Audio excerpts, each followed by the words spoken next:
How we all doing? Welcome back to my channel. I am God LOA. Got a beautiful guest on this motherfucker again, Matthew. My boy, we've collabed a couple of times before, guys.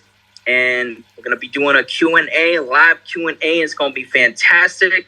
Matthew, go ahead and introduce yourself to the public, man. Howdy, everyone. Many of you may know me. I'm Matt from my Mind Over This Matrix. Really happy to be here doing this video with you, Joey. Thought we got a few questions to ask you in sort of an interview style. And if you're ready, I'm happy to get ready to start asking you some questions. Absolutely, yeah. By the way, before we get started, I wanted to mention this, that I love the new YouTube name. Seriously, you had it as Law of Assumption Backdoor before, but Mind Over Matrix, I think, is just, it suits you really well. Thank you. Yeah, I thought the same thing. The Law of Assumption Backdoor was just kind of a little bit goofy for my liking. I wanted to take it a little bit more seriously. And yeah, I think that if we were to take out LOA, like let's assume it never existed, then my beliefs would definitely be that we're in some sort of matrix. So I thought, you know what, why not incorporate the two of them, my LOA beliefs and my, if LOA didn't exist, them kind of beliefs, and just cram the two. I like that. That's brilliant. Yeah. All right. I'm ready for it. Give me all your questions, man. I'm ready to go. Yeah, so I think the first question that I want to start with is, what is your perception, or what do you think is the best way to deal with that, but I just don't have it? So, you know, many people will say, like, I really want a really fancy car, for example. And then you're like, okay, so this is what you want to be telling yourself. You want to be feeding yourself this story of I've got it and X, Y, Z. And then they say, but I don't have it. So how is this going to work? What's your method for getting either yourself or people that you work with past that logical, I don't have it, how is this supposed to work sort of problem? Right. Yeah, no, that's a great question. And it's something that definitely a lot of people, I think, struggle with. You know, the thing is on a logical level, yeah, you're viewing through the standpoint of you don't have it. Like, you're saturating your mind, but you're still viewing through that standpoint of, but where is it? How is it going to happen? Like, it's not actually here yet, right? And a lot of people struggle with that. My advice usually is always in the same playing field when it comes to that. And it comes down to mind saturation / repetition, okay? I find that if the individual gets really clear about what they want to, that can aid in that. And there's a difference to me from being clear from a ego-based logical perspective versus your higher self, that God-based perspective, like what you really want at the core of things. And oftentimes people don't get clear about that. So for everybody listening, if you're struggling with that can help, is to define the goal from that God-based perspective, how you'd want to feel, what maybe your life would look like with that desire in it and such. Allow yourself to tap into that. And then from there, it's just a matter of you picking a set of tools or techniques that you'd like to commit to. Make sure you're being consistent with it and persistent with it. You know, so a lot of people like using affirmations and whatnot, or visualization. Pick like one or two things that you really enjoy doing and go all out with them. Saturate your mind with that experience fulfilled, with that wish fulfilled. Now, if you take the time to actually get clear from the get-go, you'll increase your chances of developing some very powerful affirmations, visual acts that define that goal fulfilled in a very prosperous and fruitful way.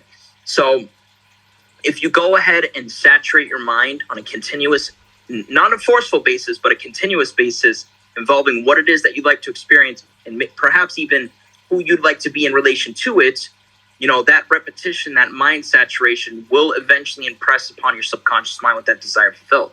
And you will start to identify as if you have it on a logical level and a subconscious, energetic, spiritual level. And when you're at that point, I don't like using this word, but it's kind of impossible for you to be focusing on where is it, when is it going to happen, I don't have it, if you know that you have it on a deep, intimate level within yourself. Absolutely. There's only so many times you can tell yourself something without it like just becoming natural part of you. Actually, before I lead into my next question, I thought it'd be really worth bringing up like a bit of a, I heard it somewhere on the internet before, so some people may have already heard this, but there was like a thing about if you were sat in a box room with two guys that make ice cream and all you're doing is like listening to them talk, even if you're trying to avoid hearing what they're saying, it's only a matter of time before you're going to start to really understand how ice cream's made, the best types of ice cream, like, because your mind cannot physically hear something on repeat over and over without picking it up to some degree. So sort of furthering that, the idea of like, yes, you may not have it right now in the logical, but if you just decide what you want, get clear on it, and then that element of just constant repetition, and like you say, not forcing it to the point where it's becoming a chore, but at least being persistent and continuous with it, your mind physically cannot reject it forever. Like, I don't like the term reject because many people think they mean that your subconscious mind can reject it. But what I mean is, like, it is physically impossible for your mind to hear something over and over without eventually taking it on board. So I'm just saying that's facts, fam. Yeah. But going on what you just said there, how would someone who is new to this, so to speak, or still trying to find their footing in it, understand how to understand when it's their higher self versus their sort of ego-based self? How could they differentiate the two? Now, see, that's an excellent question as well, and it definitely doesn't get talked about enough. In general, I feel like it takes some God, I can't talk. Sorry. Take some self exploration within yourself. It takes getting to know yourself in an intimate way. I always suggest people to practice visualizing themselves, communicating with their higher self, God, whatever that may be for you. Like, I always encourage people to set 10 to 15 minutes, at least twice a day. Get yourself into the silence or into a meditative state. For me, I like listening to I have earbuds that I listen to meditation sounds. And I encourage people to visualize themselves or affirm, if you want to use like inner dialogue, them speaking to God. Like, you're assigning the meaning that the thing you're speaking to, the force you're speaking to, is your higher self. You learn to communicate with yourself in some way, shape, or form. Whatever way you decide to go about it, obviously, is up to you. But when it comes to differentiating between the ego and the higher self, for me, I know that I'm coming from my ego. If I start, like, let's say I'm manifesting a specific person, and I've successfully manifested a lot of different people of my life, and I fell into the ego-based trap. I know that I'm coming from my ego if I over-focus on the middle. So the little steps in between, the step-by-step process involving it, I know I'm coming from the ego. I know I come from the ego. I'm coming from the ego if I feel some type of body reaction within myself, like an uncomfortable feeling.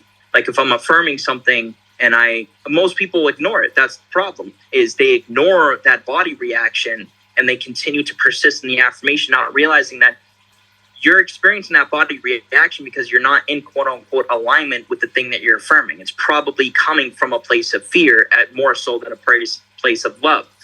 You know what I'm saying? So, those are a couple ways that I've learned to identify, if I'm coming from ego as opposed to higher self. I'll know I'm coming from my higher self when I feel loose, when I feel calm, when I'm just feeling automatically certain or confident, when I'm in that place of faith and trust and I feel good. Like, if I'm affirming something, for example, like if I'm affirming that me and my person have an amazing marriage and I get like a smile spontaneously pop up on my face and I feel like a warm rush through my body, I know I'm coming from my God self, But ultimately, it does come down, in my opinion, to the individual and how receptive and mindful they are and how aware they are. And I think that's why I was saying to learn to connect with your higher self in whatever way, shape, or form you decide to go about that. Yeah, absolutely. I think furthering that even more, would you say then that your higher self or your God self is something separate to the subconscious and the conscious mind? I don't know if you've read it, but Florence Scovel-Shinn's books, in that she references the idea of a superconscious. So you've got the conscious mind, the subconscious mind, and then a higher self, superconscious. Do you sort of believe in that, or do you believe that it's part of your subconscious that's showing you, or where do you feel like that higher self fits in? How would you describe it?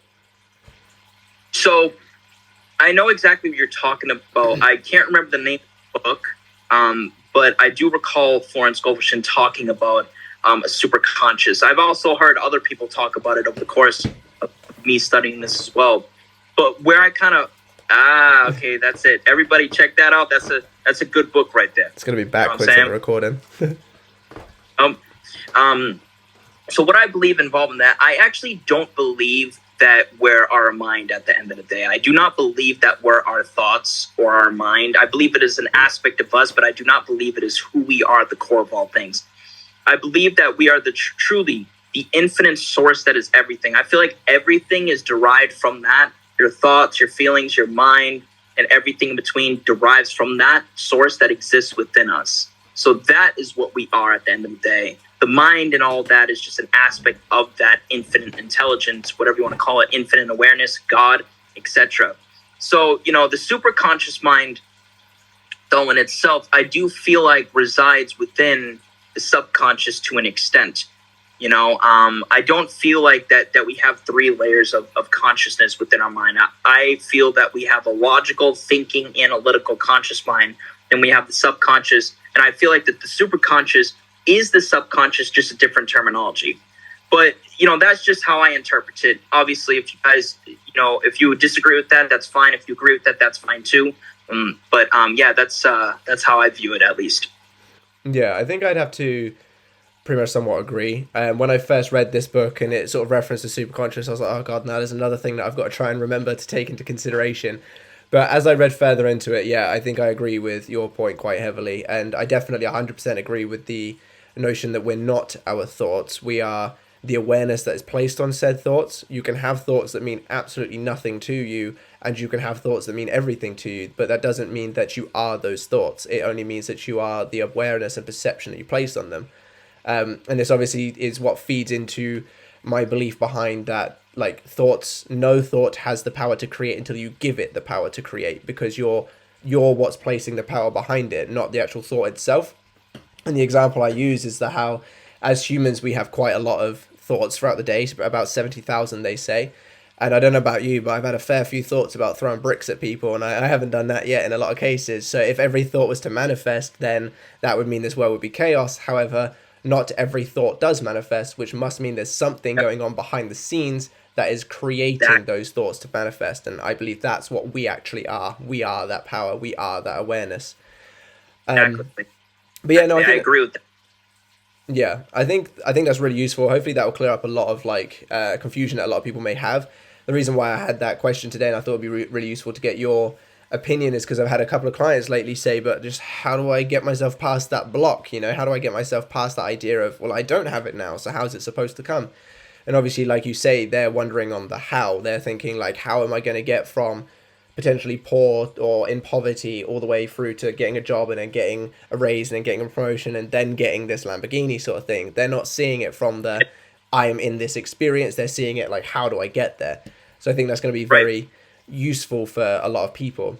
And I think to sort of top all of that off, my next question, and maybe even my last one, depending on where this answer goes, how do you suppose you would help people, or how do you think people should help themselves when it comes to the time? So they've got the issue of, I haven't got this in my experience right now.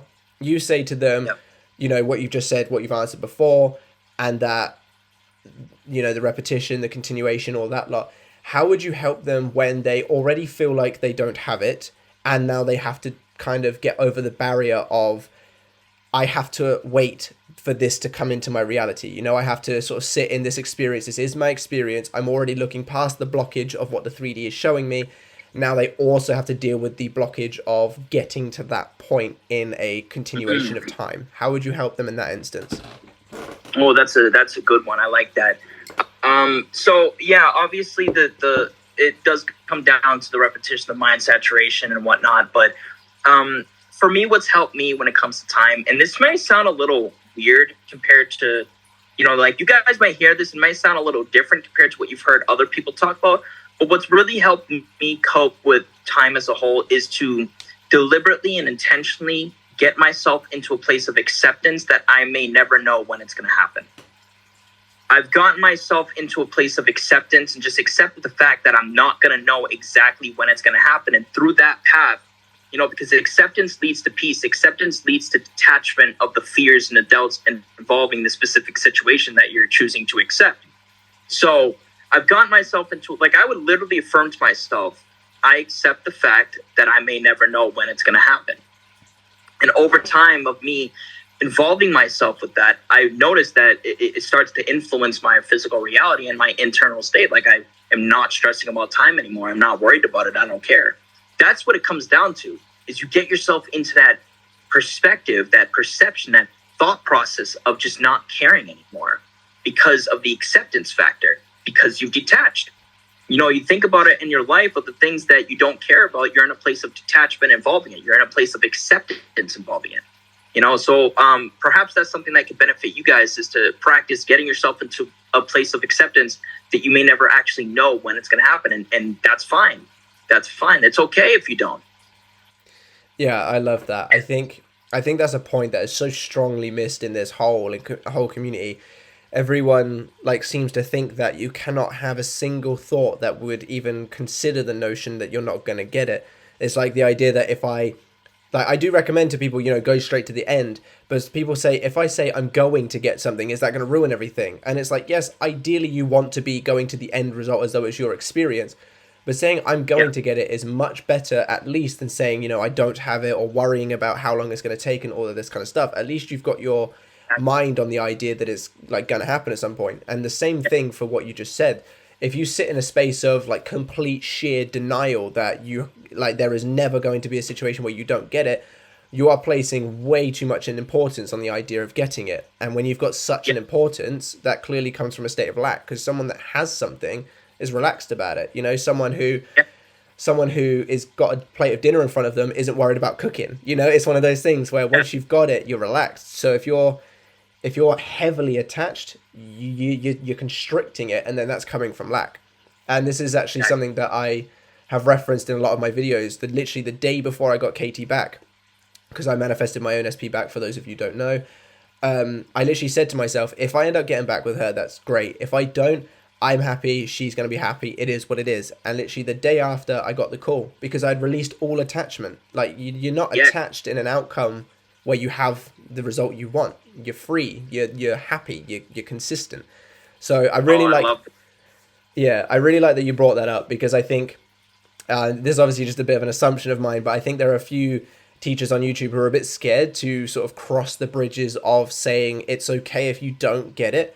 They're almost like, if they say potentially, you have to be okay with the idea that you don't get it, it almost sounds like a bit of like a blanket, a safety blanket for, if you don't get it, that's not my fault as a teacher, if that makes sense. It almost sounds like they're trying to protect, like cover their own back. But it's one of those things.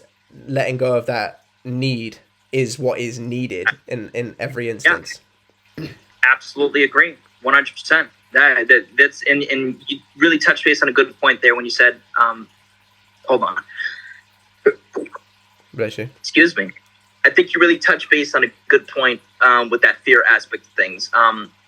It's something that I've noticed a lot, and it's totally okay with being in that state, dwelling from that state. You know what I'm saying? And I agree with you with saying it's going to happen too. Okay, I've talked about this a lot in my own videos in my lives. Now, me personally, we could probably wrap it up on this note. Me personally, I do feel that when you're constantly, yes, it is better than saying you don't have it, but when you're constantly intentionally dwelling from it's going to happen, it's going to happen, it's going to happen, it's almost as if you're kind of inviting the possibility of adding time into the mix, because naturally, if you say to yourself it's going to happen, that automatically means that it hasn't happened or isn't happening now. So I feel like but it is a good starting point. I feel like it is a good starting point just to get yourself, kicking yourself into gear and preparing yourself for it's done, it's here now, it's happening now type of deal. Yeah, absolutely. It definitely shouldn't be your main focus. It should be sort of like a last resort kind of thing. Yeah. Like, I'm feeling not so great, so I'm going to just go with the idea that it's a possibility in the future, just to kind of get yourself out of that potential spiral that you may be in. But I think if I was a sort of a new viewer to this and watching this video, I definitely think that I would have a clear idea on how to deal with how it's going to come and the time of it. So I think that's all the questions from me, Joey. I think you've been amazing at answering all of them. Absolutely. I appreciate that. And thank you very much for doing this and, being willing to do this. And your questions were absolutely phenomenal, by the way. And I intend the best for you guys too. I intend that this brings you clarity. I would suggest that maybe you watch this video a couple times, because maybe take some notes, because there was a lot of content in here, obviously. And I think that's pretty much it. So, you guys have a beautiful rest of your day, and be on the lookout for the collaboration that we have coming for Matt's channel as well, Mind Over Matrix, because that video is going to be absolutely fantastic. Absolutely. All right. Thank you, everyone. That's it from me. I guess I'll catch you in another one. Absolutely. You guys have a beautiful rest of the day. Take care and stay safe. Peace.